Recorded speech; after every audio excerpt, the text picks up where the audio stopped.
right after you got married and you guys are all hanging out, and John is talking about you, and he said something like, "Oh, when I met Suleika, she said we're going to change the world." Was that when you were 13? No, I think I was 20. You were 20, kind of arrogant right? thing You're you like, say yeah, when like you're we're going 20. to change the world. But I mean, goddamn, like you guys, you're well on your way to doing that. You've already made a huge dent. So I'm interested in where, not the ambition piece, but the sense of self or the kind of mission orientation that you have around that has, fueled your creative works. The irony is that I don't think any of those accomplishments would have happened or been possible without the misfortune of being sick and living with so many limitations. I think you would have found other ways, though. I think it's in you. Whatever circumstances you would have found yourself in, you would have found a way to turn that experience into this creative act.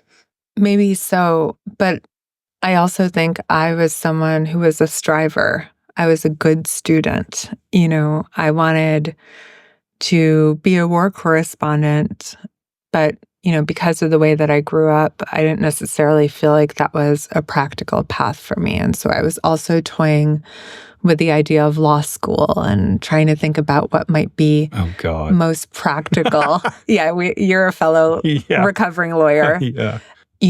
Getting sick foreclosed a lot of those more conventional paths and possibilities to me. And one thing I did in that first year of getting sick was I spent a lot of time researching and reading about the very long history and lineage of artists and musicians who've been bedridden for one reason or another, and observing everyone from, Frida Kahlo, who painted her famous self-portraits from bed after being left bedridden by a car accident, or Matisse when he got diagnosed with cancer and attached a paintbrush to a long pole and painted the ceiling of his bedroom, or Virginia Woolf, who wrote about mental illness and physical illness, and realizing, that we all have experiences in our lives that thwart us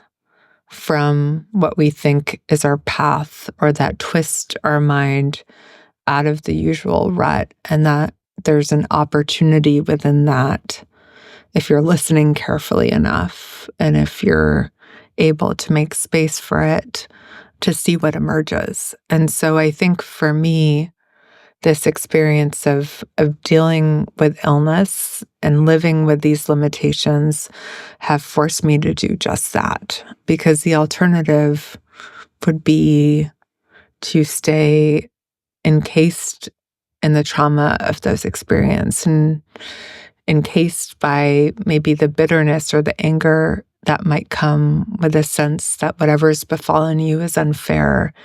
And it's so much more interesting, as Liz Gilbert likes to say, to be 1% more curious about your circumstances than afraid. And so I've lived by that.